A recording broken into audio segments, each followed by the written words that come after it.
to another episode of the Next Wave Podcast, where we bounce back, lock in, network, stay 10 toes down, let's surf. Quick story time. My first job when I was growing up, when I was 12 years old, I was the sweeper boy at the barbershop. And I remember my first day on the job, I fell asleep on the job, and everybody was laughing at me, and then one dude was like, "Hey man, I know how it is. Let me give you a piece of advice." And his advice had nothing to do with that current job. His advice was listen and hold the conversation with more black men, especially the black men that are active in the community. And make sure you ask good questions and make sure you listen. And so, that has not been, as I started to build this channel, that has been as relevant as just about anything in my life. Mm-hmm. So please join me in welcoming a very special guest, somebody who's making a lot of moves in the community, is on their way out, but we want to do our due diligence in making sure this individual gets their flowers. Mr. Nate Ford. Yeah, thank you, man. Thanks for having me. Yes, sir. Yes, sir. Let me get this level real quick. Boom.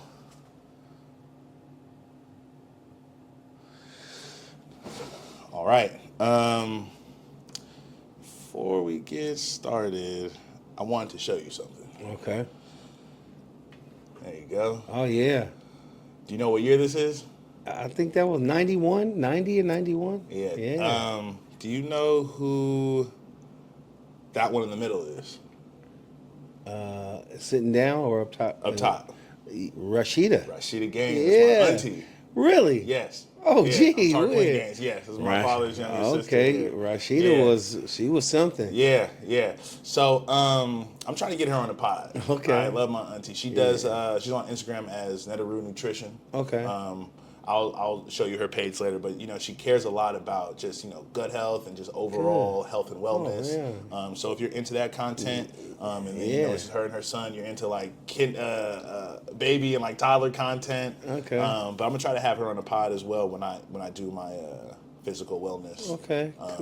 Cool. Yeah. Cool. So Mr. Ford, yes, sir. I always ask people to kind of start with their journey and considering like childhood, because I like to make a connection to what their craft is now. Right. Can you take us back to your upbringing? Yeah. And how connected it to your passion? Yeah. I grew up in the Fillmore. I was the youngest of four, two brothers and a sister. Grew up in the Freedom West co-op down there.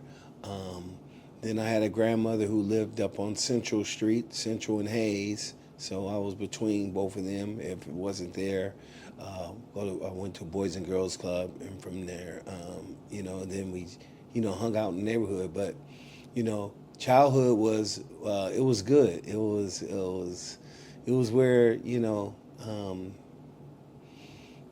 a lot of violence in the Western District. I can remember at that time, purse snatching was a big thing back then. People get their purse snatched or get assaulted and things like that. They used to run through our complex, so we used to see that a whole bunch. But it was definitely life learning coupled with life experiences. We didn't have the best of best. I'm a single mom. I never met my father. So it was, she did a great job in raising us, and, then she fell victim of drugs and stuff. So it was a bunch of things that kind of played into me growing up and sometimes taking care of myself. But she was always a community person, so I think that's where I got that from. She always helped others, so that's where I got that from. Do you think your service to the community happened organically, or were there points where you were thrust into the role of like providing or protecting for those who I guess couldn't do that for themselves? So yeah, I think it was a combination of both. I think the thrust was when I got the job at Boys and Girls Club when I was 18 years old. I was athletic director. They named me athletic director. and I was just green in the whole thing. But I had this group of kids that was there was now, they were right on the cusp of going this way or that way, and I got into their lives, not knowing what I was getting into, but I started, I'm a young guy, 18 years old, got a full-time check. We'll go, we'll go to the ball games, we'll go to the, amusement parks and things like that, just to take them and keep them going. So that was my start as a community person, kind of just doing things like that. Then, as you meet their parents, they start calling you when they're not doing well in school or things like that. So that kind of fostered a whole nother avenue for me to, stress academics, making sure they're being right and at home and, at school and things like that, checking in on them at school. So it was a combination of things like that. I think the other part was just in me because I always wanted to give back what was done for me as a youngster. And this guy named Sonny Berry, Gary Merritt, those guys were mentors to me. They kind of, Gerald Rankin, and they did the same thing that I did. They used to take me around to different places and things like that. So I was just probably copying what they were doing, and the rest is history. Yeah. Yeah. And I know you just got honored by the city. Yeah. You talk a little bit about that? Yeah. Supervisor Dean Preston honored me during the Black History Month. They have a big celebration the last Tuesday in February to honor all community people from San Francisco, and I was chosen for District 5. When they called me, it was, it was definitely a surprising, but it was definitely a moment of gratitude and happiness. But to see the support that I had to actually come to that Board of Supervisors meeting and to cheer my name, it choked me up, man. It was an experience that none other. I've got plenty of awards before, but this one really touched home. The hometown award special. Yeah. As I've been following your journey on Instagram, Mm-hmm. In your final year, your farewell season. And there's a slogan you use, which, forgive me if I'm messing up, but I think is more than hoops or more than basketball. Yeah. Can you talk about, like what does that mean for a family who is dealing with a young man who, like you said, is on the fence of going this way or that way? How do you garner that family's trust? Well, just by saying that we're more than basketball. And more than basketball means that we care about the kid after the ball stopped bouncing. If a kid broke his arm or broke his leg and can't play no more, we're still there for them regardless. We're trying to find them services, whether it's doing some job readiness stuff, is it getting assistance for them to go to school or things like that. We really care about the children, not the ball player. And I think families appreciate that. In this day now of the rankings and the internet and things like that, it's it's a cold world out there. If you're not that good, you can get cut and they'll go on to the next best thing. We've always been known to keeping our same teams. When we go to national tournaments, our teams will stack up and load up.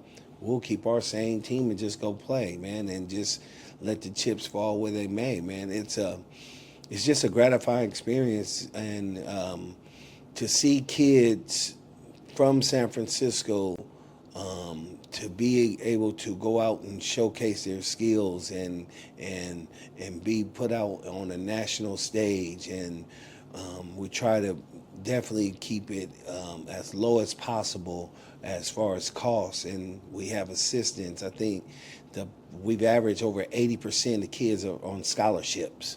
Where they do that at, know? But the more than basketball slogan is just it means a lot to me. It means a lot to the coaches who all volunteer. It just means everything, and I think it really hits home when parents really see us as well as the coaches, just take time out just to go to a graduation. Yeah. To be there for a kid, because we don't all have success stories at the Rebel. There's kids who get in trouble juvenile hall. I go up juvenile hall right now, and I see kids that I used to coach or been in my program. So we're there for those good times as well as those bad times, and I think that separates us from a lot of programs.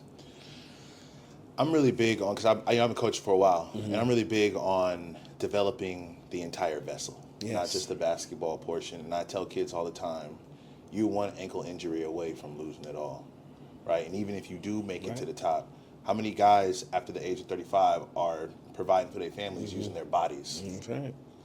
What kind of messaging would you kind of lean into on that same topic, and getting kids to understand that you have to invest in yourselves in other ways other than just athletics? Again, what you gonna do when that ball stop bouncing? Life kicks in. And I've seen so many stories like that, but you want to make sure that a kid is having fun, pursuing their goals and dreams. That's every kid from the hood, or especially a kid from the hood. That's their dream, to go to the league or do something. But you always want to make sure that you are keeping that constant reminder in mind. Okay, that ball gonna stop bouncing one day. Even if you make it to the league, that ball gonna stop bouncing one day. What you gonna do? So it's just a constant reminder of, having the kids, and not saying putting it in the background. We've kind of put it at the forefront. Because I know for a fact everyone is not gonna make it, or very few is gonna make it. So let's be honest. Let's not kid ourselves. No, seriously. And I tell parents all the time, don't spend money on all these basketball camps and all that, man. Spend some money on some tutoring, or spend some money on some that's going to benefit them later down the road. Put some of that money into a trust or something like that, and let it grow. I think I think at the young age you'll be amazed. Well, you probably know amazed how much these parents go for trainers and this and that. I'm like, man, save some of that money and save it for something that they really gonna need after that ball sound bouncing. That makes sense. Yeah. Someone who's looking to get into youth athletics, I'd like to start my own basketball org at some point, and I'm going back and forth about like how much of the AAU portion do I want to participate in? Yeah. So what's some of the foolishness that you've dealt with, that anybody run an AAU org with parents, refs, anything? Yeah. I think the internet has torn AAU apart. And, I think Jerome Gums, we were talking about him earlier, I think he runs the model thing. He doesn't want to touch no AAU stuff. He just want to train. He want to just develop, and he want to develop in their minds and everything. So I definitely want to give a shout out to Empower Academy, because he's doing it the right way. I think nowadays the internet is just got everything going crazy, man. And when I say that, it's these rankings, then the whole, these kids getting the holdbacks. You heard about the holdback. Is that a reclassification? Yeah, the kid of sixth grade, now he get held back to the sixth grade again. I told a parent the other day, she come tell me, oh, my son, the best eighth grader, Cindy. I said, what grade? I thought he was supposed to be in the ninth grade. He is. I said, well, you can't tell me your son's the best eighth grader and he's supposed to be in the ninth grade. You cannot tell me that. So she, but everybody wants that instant gratification because of the internet, and because everybody wants to see their names on the website, or somebody has ranked this or ranked that, which rankings don't mean nothing. Yeah, I was going to say, how much weight does that hold? They're subjective, because there's not one scout or whoever calls themselves an A can get around and see every kid in this country. No way. No way. There's no way.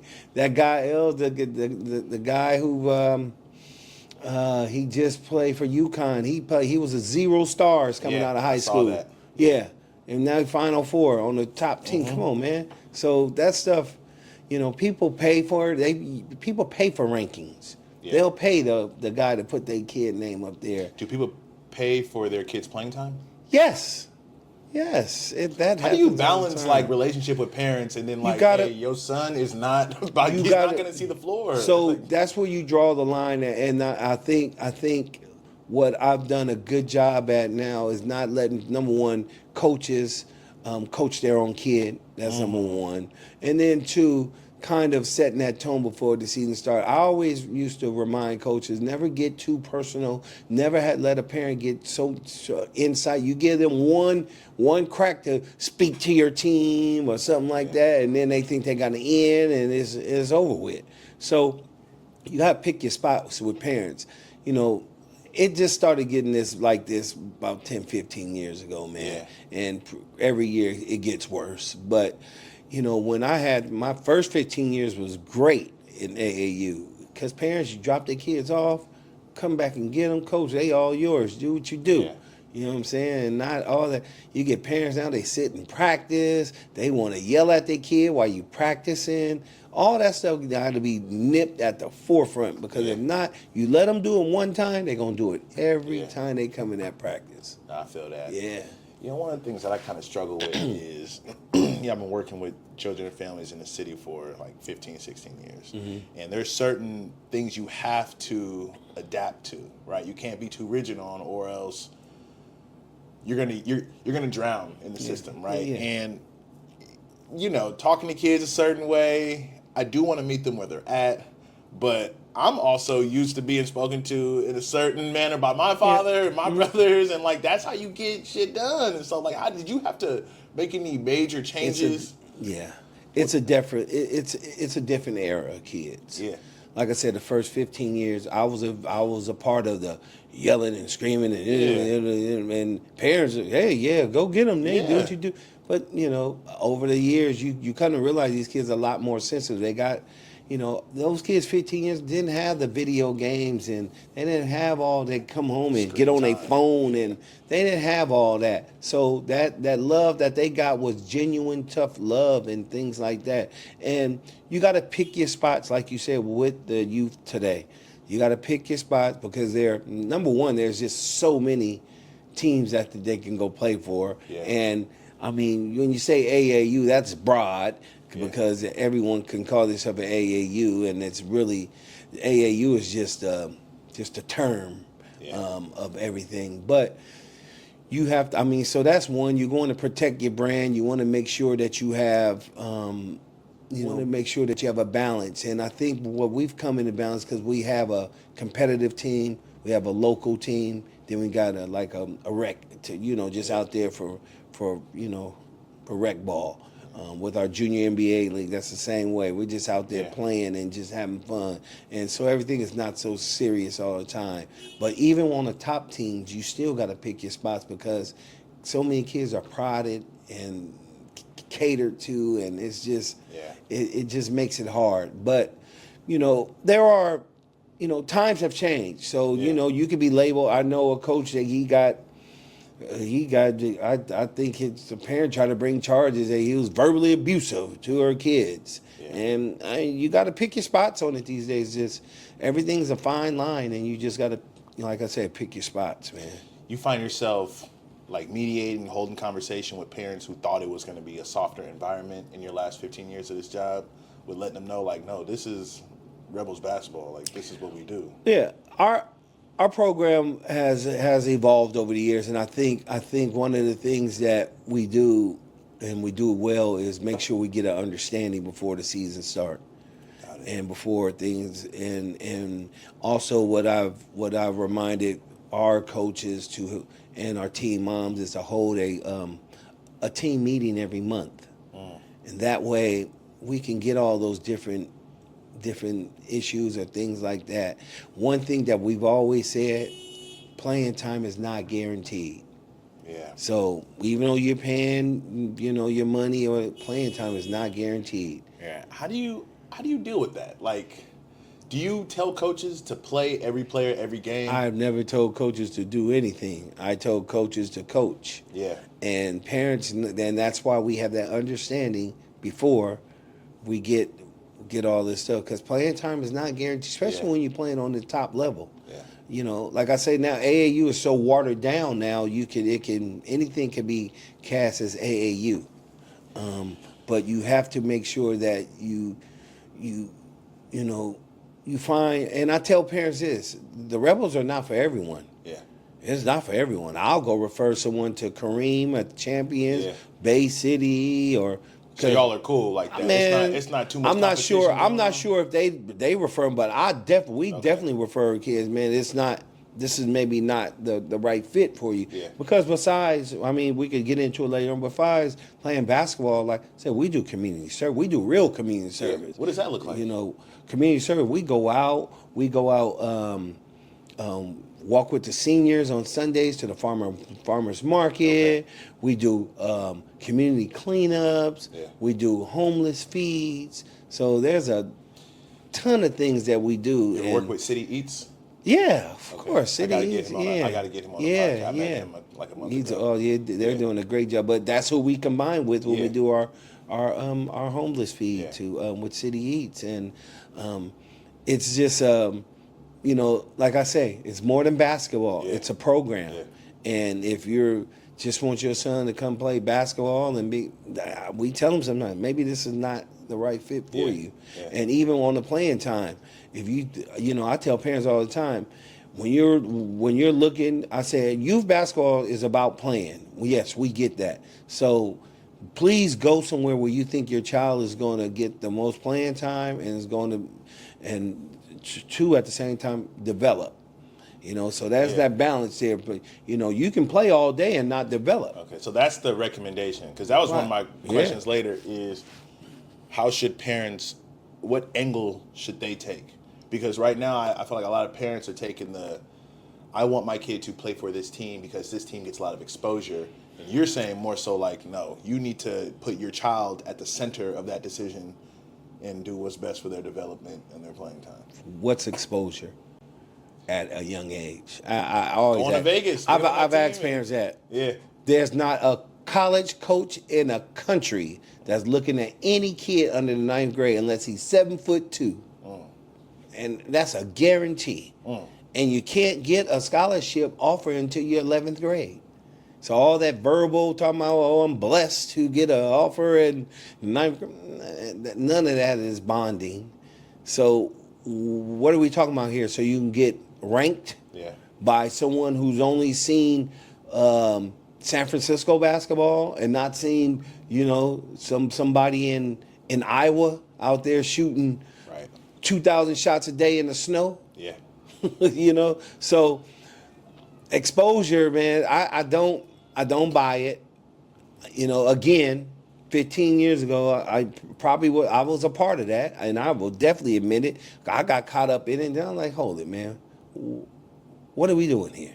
Yeah. These kids ain't nobody look at. There's no sense of us traveling way across to New York to go play at 8th grade and below. For what? For what? To go play somebody that's 17 years old in 8th grade? I mean, what are we doing here again? What are we doing here? You can develop right here in California. Got the best basketball in the country. Yeah. To me, we got the most junior colleges. We got the most Division II schools around here. I mean, in Bay Area. Yeah.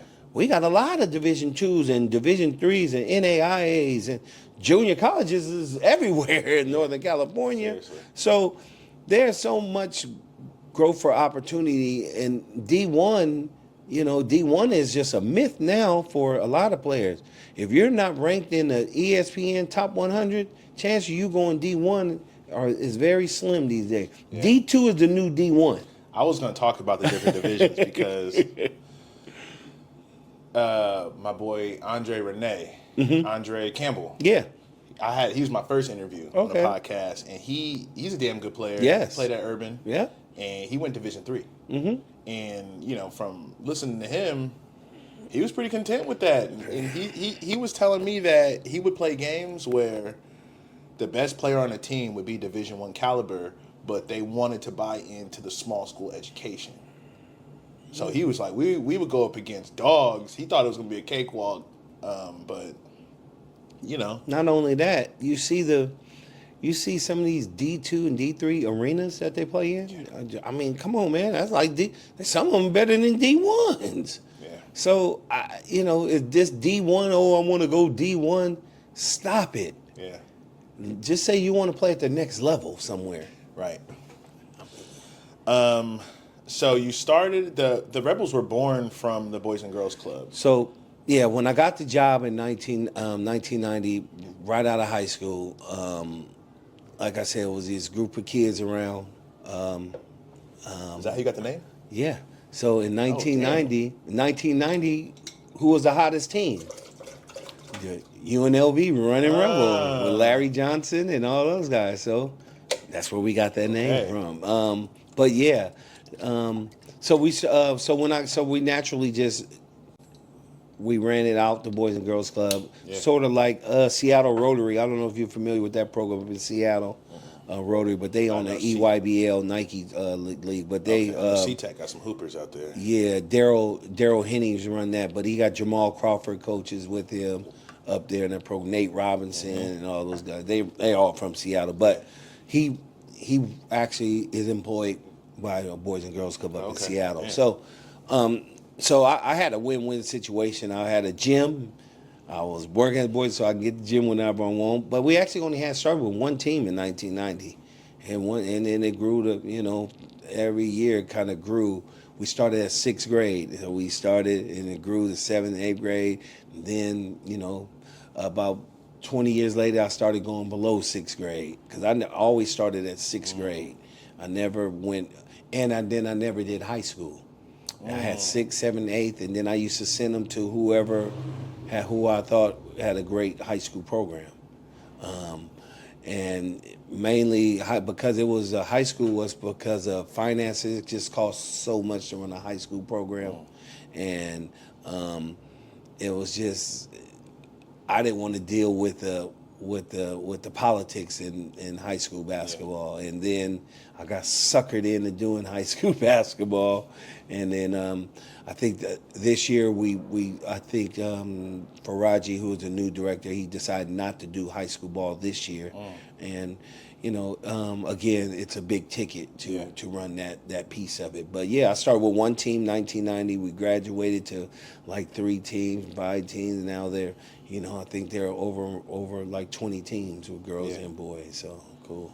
And you also coached for high school. Yeah, I coached over at Urban High. Anthony Thomas gave me a shot over there. Those kids were different over there. Yeah. But great experience, great parents, great. Again, that's where you've had to kind of tweak it. Tweak from AAU to a private school that was in a small independent. Yeah, right. And that was when the urban school was kind of just getting going and kind of things like that. So that was we just talked about it earlier, how you had to adjust your coaching style and things like that, and you had to worry about kids. Those kids, over at Urban, they don't care about missing a game. They got to go to Europe for a week or something like that. So you have to live with it. And you can't get mad, too upset. Mom and dad making, I think at that time it was like $25,000, $30,000. It's way more now to go there a year. But there was an investment in them, and I don't think sports was at the forefront there, but it was something to get the kids to know each other and have some kind of togetherness outside of their academics. So definitely a eye opener, and definitely but it was a game changer for me as well because I established the relationships there to get some kids into Urban. Janae Morris, she went to the WNBA. She came straight from me, and we sent her right down to Urban, so it was cool. One of my college instructors who I had on the pod, Dorian Brown, another brilliant individual I can learn a lot from, he talks about things being cyclical. And you were able to forge a basketball empire in San Francisco, start at the Boys and Girls Club, you went over to Urban, you were able to navigate that cultural shift and find myself in a very similar position. Okay. So I just, I'm the assistant director over at the Mission Clubhouse, the Boys and Girls Club, as of last month. You are? Okay. Yes. All right. And I've been coaching at Urban since 2016. Okay. Yeah. And, I learned a lot under Joe Skiffer. That's my guy. And I saw your picture on the wall. I've got to get a picture from Urban, but I was like, is that Nate Ford? Mm-hmm. And that was back when you only had to walk down the street because Ernest Ingold That's right. was over on Stanion. That's right. And it's been a dream of mine to run a small club team. And I don't want to use the word AAU because, it's a very broad, loose term, but I do want to do some club basketball because I want to coach year round. And I want to start with a middle school team. Yeah. And I thought it would be really difficult to do high school. Number one, with the competition, getting high schoolers to buy into the Boys and Girls Club is difficult off rip because they have so much freedom. I could just go to Ham or Mission Rec to where I don't have to buy into structure, right? And I think if I start with middle school and I cultivate that family trust, right? And I build something where kids want to come back, right? And we have a Torch Club, which is aligned with something I've been running for a long time called Leadership on the Rise. I've been working with middle schoolers since 2017, and we've been doing community service, mostly school events, working the dance, planning that out. That's what Torch Club's about. Yep. And so club service. Yes, exactly. And it's just, things are cyclical. You're on your way out, and I feel like I'm taking, major steps in getting to a place where you were at, which admittedly is hard to measure up to. Yeah, it's but I suggest you just to take baby steps. Yes. And I would also create a well-rounded type of program where, like we talked about earlier, preparing kids for life after that ball stop bounce, and give them different life lesson things, going through the Torch Club and things like that. Yeah, you're not going to get the best players, but you know what? You're going to feel good at the end of the day because you're going to get some players that you're going to, number one, you're going to feel happy as you see them progressing. And then pretty soon you'll be able to compete with that same dude that didn't want to play for you. Now you kicking his butt when you playing them.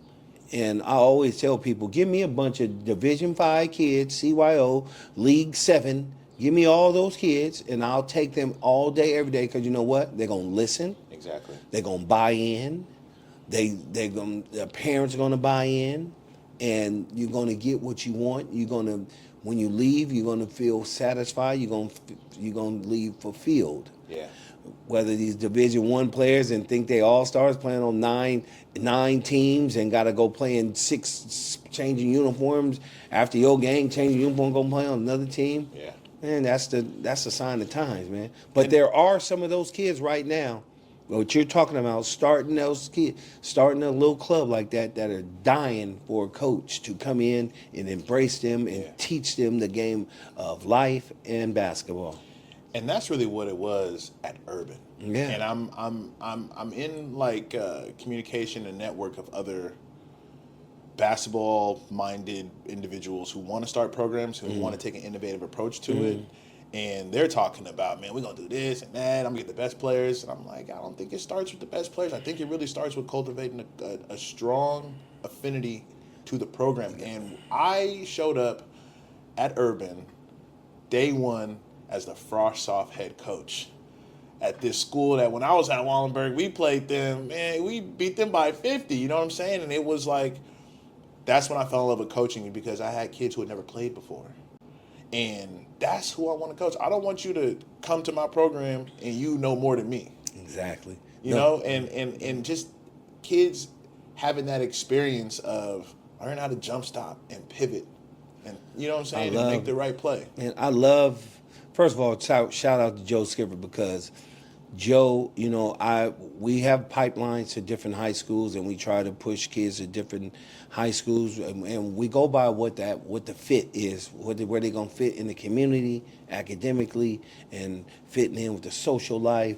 And then we think about sports. But Joe gets some kids sometime from us that maybe it's not so good in hoop, but they're a great person and a fit for the community. Yes. But Joe, with his coaching and with his, his knowledge of the game, because Joe was a bad dude. Yeah. Oh man, he used to kill us. But his teams is just a force to be reckoned with. Yeah. Randy does the same thing up at university. He doesn't get the best of the best kids. He may get a 1 or 2 studs, but Randy runs a year-round program. They play club basketball under the Bay City Warriors, but mostly his high school team. Yeah. And I noticed that. I played for him when I was a senior. Yeah. I played for him a hot second. Randy's I remember when Randy first came out here from Chicago, he was hooked up with us, the Rebels. And I knew Randy was going to go on and do big things, but that whole league, Elliott over at Lick Wormerding, I think about those teams who don't get the best of the best play, but they get the players who can get it done in the classroom and just going on to a 4-year college, or who's going on to an Ivy League school maybe, or you know what I'm saying, and do some big things. But they all still compete with the best of them. And again, I'll go back to Randy. They're a Division 5 team. What they put them at this year, I think Open or Division 1. Crazy. Come on, man. Randy didn't balk. He wasn't mad. Let's go. And Urban been them boys. So I was about to get I was about to get to Joe. I mean, they always do these, and I'm kind of glad though how they're doing it now. They're doing it how quality your team is. Yeah. And with Joe and Randy and Elliott, sometimes it's their reputation. They may not have a great team that year, but their reputation of them, they're gonna get put there. Yeah. But it's a testament to them, and a testament what they've done. And Joe was an assistant athletic director. Then he, I remember when he was an assistant athletic director over Urban. Then all of a sudden he was an athletic director. But Joe had a vision, and his vision was to try to get some ball players, number one, who just had some knowledge of the game, and then 2, just to buy into what he's doing. Yeah. And you do that, man, you can. I don't never and people.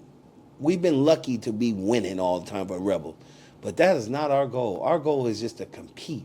Yeah. If we can just compete, I can learn more from us losing, a 5-point championship game than us blowing out somebody by 50. Yeah. So, again, you go back to you want to start something, man. You're in a great place, the Boys and Girls Club, to cultivate some of those kids. I know that clubhouse very well.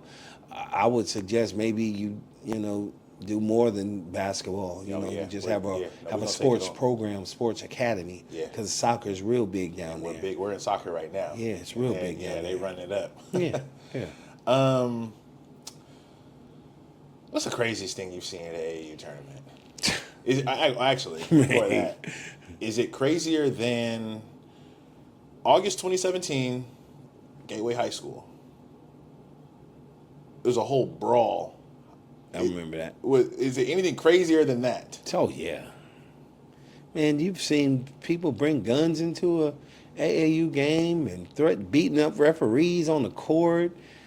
I'm sure you've seen some of them videos, man. It get to you don't want to be a part of it. And I feel bad for the real AAU, the umbrella, because they the one that take the hit. And it's really not even an AAU sanctioned tournament. You know what an AAU sanctioned tournament has to be? You have to go through you have to get permission from them first to use their name and put their logo on your flyer. That's why if you see these tournaments that say they got tournament, you rarely see the AAU logo, that actual AAU logo on there, because there's a whole bunch of rules you got to go by to get certified to run an AAU actually tournament. So, yeah, man, parents, it's just so. This game is so violent now, all over winning, and that's why they can't find referees now. They can't find quality referees. They can't even find quality referees for high schools now. No one wants to do it because no one wants to sit there. You could be just having that to make some extra money. Yeah. You could care less who wins the game. Everybody, you cheating for them. Man, I don't know these kids from Yeah. I'm just out here trying to make me some money so I can take my daughter to the movies this weekend seriously. or something like that. I could care less who win, but it's things like that that really drive the good people out of basketball. And there's very few people that are doing it the right way. And, I can speak for San Francisco Bay Area, but all the good ones are leaving because of the violence or the foolishness and the antics they got to put up with parents. Yeah. For someone looking to start to get their foot in the door with youth athletics, do we need to make every damn tournament? And how do we convey that to parents? Man, so I was just on a panel not too long ago, and we were on the USA basketball panel.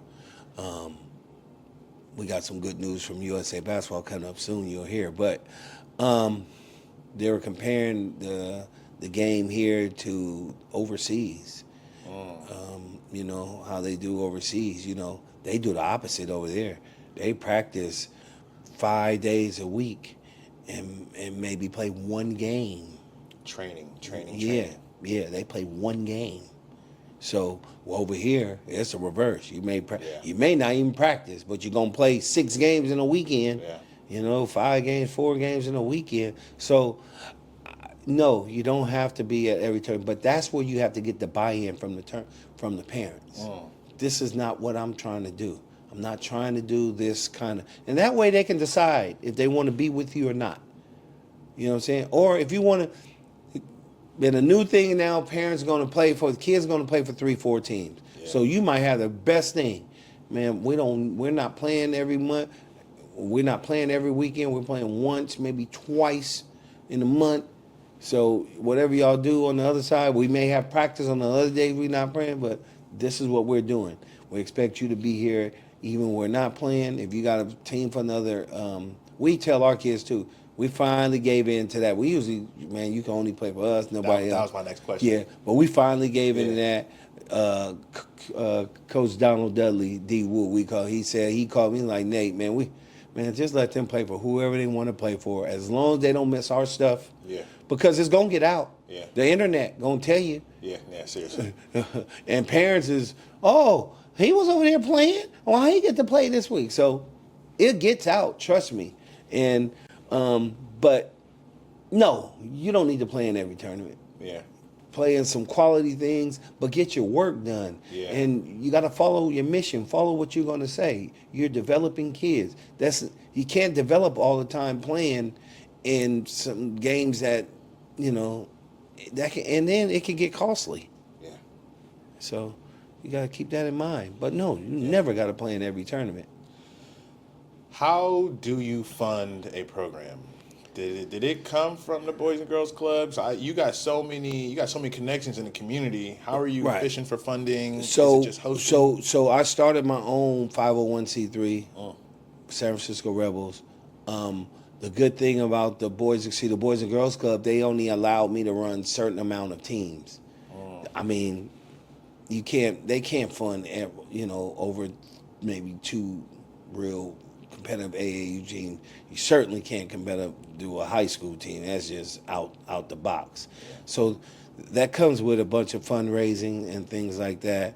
I'm born and raised in the city, so a lot of different connections and relationships I've had over the years kind of propelled that to kind of have a little pot to offset. And like I said, we have like 80% of our kids on scholarships. And, it's tough because I'm telling you, sports is not a sexy sell. Yeah. Before you go to a funder, you can write 20 million grants. You may get 1.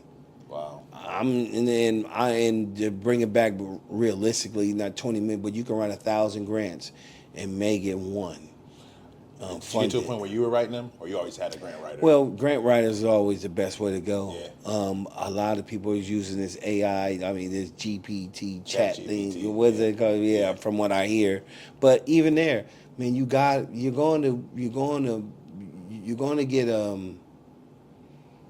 get 100 times no's before you get 1 yes. Yeah. And the thing about it, you just got to be persistent. And you got to stay within your means, too, whatever you're trying to do. Are you trying to raise money to, to travel? Again, that's not sexy. Funders are not funding nothing for no travel basketball. Yeah. You make and go, and your connections come through your parents. You may have a parent that's a top notch person at Alaska Airlines. I learned that at Urban. Yeah, Yeah. and I have a few supporters I can still call on from Urban. Yeah. That can still help if we were ever in a pinch or something like that. But it comes from your community where you're working. I mean, the people who you're working with. That's where you're gonna get your most success in raising money. Yeah. How do you deal with a player who's damn good at basketball but just don't want to listen? Yeah, and I've never been that type to cater to any person. Yeah. But it does happen, and you can't have it because once everyone else sees it, everyone will lose respect for you. You're gonna spoil the batch. Yeah, and the program would just go. It'll just go by itself. It won't have no meaning. It won't have no structure. Your word won't mean nothing if you don't address that problem. And I'm not saying to kick the kid off the team. Work with them. Let them know it's not going to be tolerated. But you got to have a breaking point too, where this is not going to work, man. Yeah. We tried different methods. We tried to do X, Y, and Z. You still continue doing things. Your parents are condoning it. I can't do nothing for you. I've done that. Yeah. So, provide some context to it. One of the things that I really fear is if I don't toe the line in getting kids to, or especially young men, to understand how to turn the corner from adolescence to adulthood in a healthy manner, that one day we'll cross paths, they not doing so hot, or they're in trouble, and they're like, hey, Tarquin, you saw this in me, and you didn't say anything. You didn't do anything. Like, I think that would kind of crush me more than anything. Yeah. Have you ever been in a situation to where... Oh, go ahead. You can't beat yourself up about that because, like I say, San Francisco has so much other things that kids can get into. And there's not a kid that I don't believe any coach would turn their back on. Yeah. I don't care how disturbed he was to your team or practice. If you saw him and he called you that next week, coach, I'm in a bind, or even though you kicked him off your team, I know you would, the coach in you will go check on this kid. Yeah.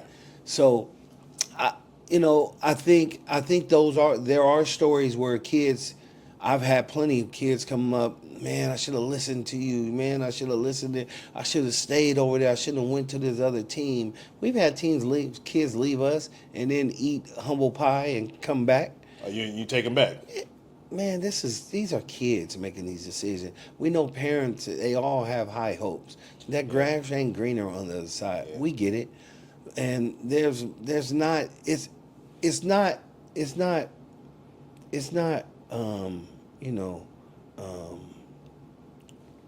it's how you leave a program. Yeah. It's how you do it. Yeah. And if you do it the right way, you always have open arms for that kid. Going back to your point where, do you feel, because I felt I've left some that fell through the crack, but I didn't feel as guilty because I know I gave it my all. So you can feel like that, but you gave it your all, or you gave it your, you gave it your best shot. Yeah. Now, like I said, man, I've lost 33 kids to death. To violence. I lost 3 kids to suicide. I lost 2 kids in car accidents. So I've seen it all. I mean, what could have done for this girl to not, take her life? Or what, maybe we shouldn't have been, we should have paid more attention to this kid over here. But you always beat yourself up about that stuff. But man, for that one kid, there's 1,000 more kids behind them that's still looking to soak up some of that game. And not saying, again, please don't get me wrong, not saying forget this kid. All my kids hold special places in my heart, whether they, left on bad terms or not. Yeah. I still will help a kid do whatever they need done. Yeah. All you gotta do is say it with your mouth. But you can never beat yourself up about the ones who fall through the cracks because, hey, it's gonna happen. Yeah. Simple as That's that. good advice. Appreciate that. Yeah. Who's in your local top 5 coaching? Coaching Coaching. in San Francisco? Yeah. Ooh. Or Bay Area, doesn't matter. Oh, well, you want to go San Francisco? Ooh, yeah. Okay, San Francisco. I would say, you got Randy over at University. You got Joe Skiffer over at Urban. Carl Jacobs, you got to give him his props over at Lincoln High School. You got to give him his props. I'm trying to think of, I don't know, the coach over at Lowell, he always get the most out of his kids. I forget his name, but he always gets the most out of his kids. And then, oh man, there's a whole bunch of people you could put in that 5th spot, but those are 4 solid coaches. And I forgot about the GOAT, Elliott. Yeah. What he's doing, he's still over there, right? Over at League One. Oh, well, Elliott is definitely a GOAT. Yeah. Bay Area, you start with Sue Phillips down there at Mitty. You know what I'm saying? She's just a mastermind. You got Lou Ritchie over at where is it? Bishop O'Dowd. You know what I'm saying? So you got over at Oakland Tech. What's the girls coach over there? Their boys beat us last year. Yeah. But they're doing some good things over there, Oakland Tech. Yeah, I like what my boy Mike is doing over at Berkeley High. The Bay Area is just so rich in talent and coaches everywhere, man. Coach Leroy Hurt over at Oakland Tech. He runs a dynamite program over there, and I like what he does with his girls over there. But yeah, so it's that top 5, to crack that top 5, going, whoo, that's hard. Yeah, I know some people gonna get mad. What are a few success stories for kids off the court? Nothing to do with basketball, like kids from the Rebels now in the community doing great things. Oh yeah, Ontario Smith went to university, very successful businessman. Tim Zarnicki. He's have this movement now to build affordable housing in San Francisco without no city funding. So he has that going on. Angelique Bacara, which is like my daughter, but she coaches over at SI. Donald Dudley, my girls director. He's just a carbon copy of me. Gives his time, effort, and just gives everything. But stories like that, man. Just you can go on and on. Ben Springwater, and it's just on and on. And I think about those kids that came through me from the BCL that's doing a lot. But there's a lot of kids who came out to AAA. Jermikio Barlow doing very well. So a lot of Jason Hill. He's doing good in the business world, well, even though he went to sports. But just the way they've developed after that ball stopped bouncing, the way they bounced and kind of and taking care of their families and being, just being part of the community and part of the culture and raising their kids is always, at the forefront, man. So, yeah. What are your top successes on the basketball court? Like in the people that you developed? Oh man, I'm gonna forget people, man. So I take, but you're gonna make a lot of folks mad. Yeah, man. There was, well, maybe you'll ask that one later, so I'll leave this because some of the best basketball players didn't even make it, but that I've had. But But Taylor Johns, I'm so proud of him. Taylor. Yeah, I'm so proud of him. That kid, he started playing volleyball. He never was a basketball player. He played volleyball, and he was down at Eastside Prep. I knew him his whole life, his whole family.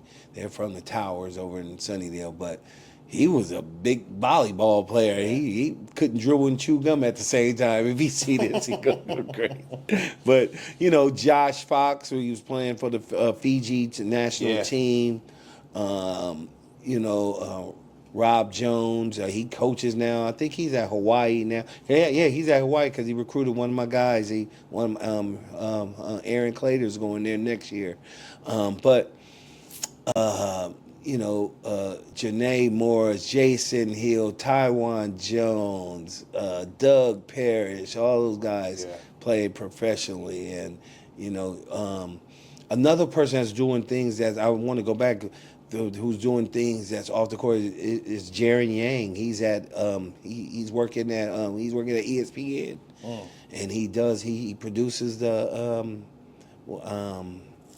NBA Countdown and things like that. Nice. And I think he does some things for TNT as well. So these guys are just, every time I see some of these kids, they got kids now and things like that. We're getting some second generations now for the Rebels now. Yeah. And that's another cool thing. But I'm so proud of everybody.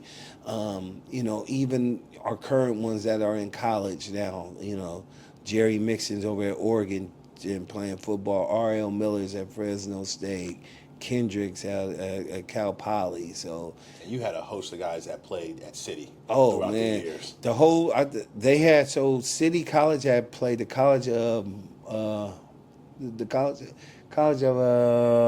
Marin. The Keno twins. At one point, we had 8 players on the court at the same time. All came to our program. That was so special, man. That was so special. And then combined, we used to go to the Sacred Heart games and SI game. One time we had all 10 players play for the Rebels. Wow. 5 and 5. It was just so sweet, man, to see that type of stuff happen. Yeah, man. It's just rich history. Yeah. It all starts here at the Rebels. We had the Junior NBA League. We just got recognized for the longest running youth league on the West Coast, 34 years.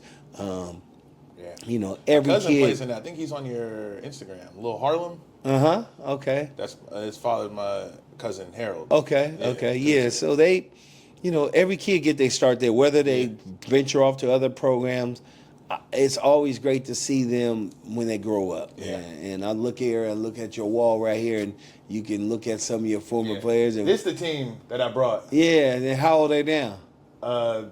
These guys are all seniors in high school. See, look at that. Yeah. See, you'll see those guys and man, and that's cool. That's the gratification of it all, man, to see these kids. Not only, you don't have to play basketball again. You don't have to play football. You don't have to play, just be a great citizen, be a contributor to your society. Yeah, seriously. And things of, that stuff will make me more prouder than anything. Right. It really will. What are some of your favorite accolades, personally? Well, favorite accolades just starting this program. I think that was something I never knew it would grow to this, to go through some shoe deals. We had Reebok. We got Reebok on accident, man. We just happened to go on a trip to Vegas, and Reebok was the cheapest thing around. I just bought them all some sweatsuits. Yeah. Because, as a coach, you always go in your pockets. Yeah. And you always find yourself at a deficit at the end of the year. So I'm scared to know what my deficit was after 30-something years. But yeah, I bought some Reebok, and we happened to meet the vice president. He said, "Y'all sponsored by Reebok?" I said, "No, man, we saw these the cheapest thing." And man, next thing I know, when we get to Vegas, we had about 10 boxes of tennis shoes and sweatsuits. Wow. I never knew. He said, "So where y'all staying at?" I said, "We staying at Circus, and and he said, "Man, you got a card?" Man, I ain't had no card. Then I just wrote my name. I don't know how he found my room, but we came back from our first game. And the lady said, "Sir, you're Mr. Ford?" I said, "Yeah." You got about 12 boxes here from Reebok. I ain't ordered no ring, but then I saw a note, and so that relationship forged, and then from there we went to Adidas. But I think having those relationships and able to provide that type of stuff to kids who otherwise wouldn't afford it, I think has been a great thing. And another thing that I harp on all the time is the Rebels. It's not just all African American kids. Yeah. We get kids from all walks of life. And I think that has propelled kids to form lifelong friendships, forge bonds, and just things like that, man. It's back in the 90s when I had those teams in the late 90s where they had the gang issues in San Francisco. I had kids from Sunnydale, Fillmore, Hunters Point. We all rode on the vans together to Vegas, slept in the same rooms, never a peep. They always wondered, man, how you get all these kids from different neighborhoods on your and it was always about competing.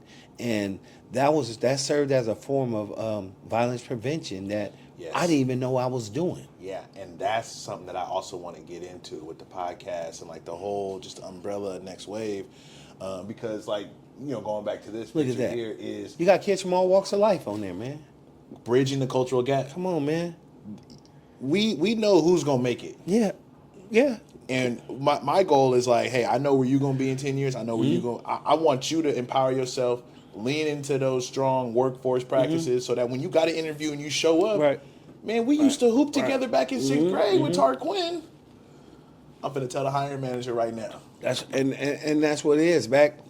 And I think what we've done, what we've been able to do is, you know, when they were having that cold, you know, thrust of violence in the late 90s and stuff, that was able to probably, you know, knock down some of, we probably stopped a lot of people. We probably saved a lot of lives because of this guy knows this guy. Yeah. And that guy know that. Oh, man, he played with me, man. Y'all ain't doing that to him, man. Seriously. So it was a movement that I really didn't know I was doing. Yeah. Until I really sat back and looked at that. Yeah. And it took me I went to a court hearing up at Juvenile Hall for a kid, and the judge pulled me to the side and said, man, I don't know how you do it, but we can't even get these kids to stay together up here in Juvenile Hall. And we got 24-hour guards and stuff around here. And you're able to do that on the streets is just nothing but amazing. And he just wanted to shake my hand. He said, man, I hear your name all the time, and I know you come up here for certain kids and things like that, man, but I just want to let you know you're doing a great job. And you don't know that you're doing violence prevention, but you're doing it better than some of these other programs. It's really a beautiful thing. Yeah. So that's very near and dear. Yeah. So 33, 34 years, chapter's closing. What's next for you? It's closed. My chapter's closed. Yeah. What's next for you? What are your next big moves? Man, I got a few things. I'm probably going to business for myself. I got maybe do some consulting things on the side as well, youth sports. I'll sit on a few national boards, Positive Coaching Alliance, and then I got some things I can't discuss yet for USA basketball, but it's coming soon. Yeah. And but just I just want to be able to just, you know, I just want to be able to just enjoy my life now. I've often, you know, I got kids of my own, and I've often apologized to them for not being, you know, they used to come with me on the road, but that's not the same as being with dad. And they shared their dad with thousands of kids throughout San Francisco over the years. My oldest is 30, Nashay, she's 30, and Destiny's 27, and, you know, and little Nate's 21. So I often find myself just kind of apologizing to them. Yeah. And, you know, and I want to enjoy them a lot more. So that's why I've been spending time with them a lot more. My grandson, Nashay, had a son, some little Red. So he's, you know, he's 13 months, but I already put a baseball bat in his hand already. But yeah, man, just enjoying and helping out. I'll still help out a kid. You know, I got thousands of connections. Kids need help getting into a high school, need me to make a call, need me to write a letter. I tell kids all the time, I don't need to save a letter for somebody else. I can call somebody. I can call Joe. I can call. Yeah. I can call the mission directors over. I know got personal relationships with them. Danny over at Reardon, they played for us in my program. Yeah. No, so that's powerful. Yeah, so I don't need to write no letter. Save the letter for somebody else. I could just make a call. Yeah. And not toot my own horn, but it's just a testament of the relationships I've built over the years. So I want to continue to be helping kids. If it's even for basketball, if they need me to look for a school for them, you know what I'm saying? I done found the damnedest schools for kids in the middle of nowhere that you would think, that had a scholarship available. Yeah. And would just take my word for it. All right, Nate, send them. You know what I'm saying? So just to continue to help. And, I don't want to be at the forefront. I don't have to be at the forefront. I can just be helping. Yeah. Yeah. Well, that's really good. Where can folks find you if they want to reach out and connect? Well, I'm still at San Francisco Rebels on Instagram, on LinkedIn, Nate, of course, Nate Ford, Facebook, Nate Ford, Twitter at SF Rebels. So I'm on all those platforms. I ain't got nothing but time on my hands, so I was trying to keep them going. I used to have somebody do it for me, but now I can. Got the time for it. Yeah, I can save some money now. I can It's do more it authentic, my too. own. Yeah, when, we hear your voice. Yeah. That stuff. It helped when I was running the Rebels when I had somebody else do it because it's just too much. Yeah, it's too much. Yeah. Well, Mr. Ford, appreciate you. Yeah, coming man. through. Thank you, Yes, brother. Sir. I'm sure everything you had to say, all the guidance and directives is greatly impact my listeners, so I appreciate you. Yeah, and good luck to you, Boys Thank and you. Girls Club. They run a great ship over there. That's where it started for me, man. And I think, without Boys and Girls Club, I don't know where I would be, as a youngster coming up. I had Boys and Girls Club. Boys and Girls Club was a first for me on everything. First plane ride, first train ride, first bus ride, first time seeing the snow. So all that stuff, man. The Boys and Girls Club does very positive things. They got some things to work on as dealing with some of these knuckleheads. I know they don't like really dealing with the knuckleheads, which I think you'll do a good job over at that Mission Clubhouse, man. I didn't know you knocked me down when you said that, but I'm glad you're over at Mission. I just talked to Harold yesterday, so that's crazy. Okay, He was off last week. He was actually his anniversary is today. I know, mine is tomorrow. Oh, yeah. So Harold's anniversary. So I'm still Maxine and all. I'm still close to all them, man. I mean, I was there for 30 years, man. Yeah, so people still talk about you. I think my picture is still up there. Willie Mays, I think that. So that Alfred was telling me. So it's all good. You definitely left your mark. Yeah. And like I said before, you've established something that a lot of folks are still trying to measure up to. And, yeah. Me personally, I'm trying to have as much fun with it as possible. Yeah. Make the right moves, take the right steps. And, seeing the foundation that you've laid has made that a lot easier. So I appreciate that. Yeah, man.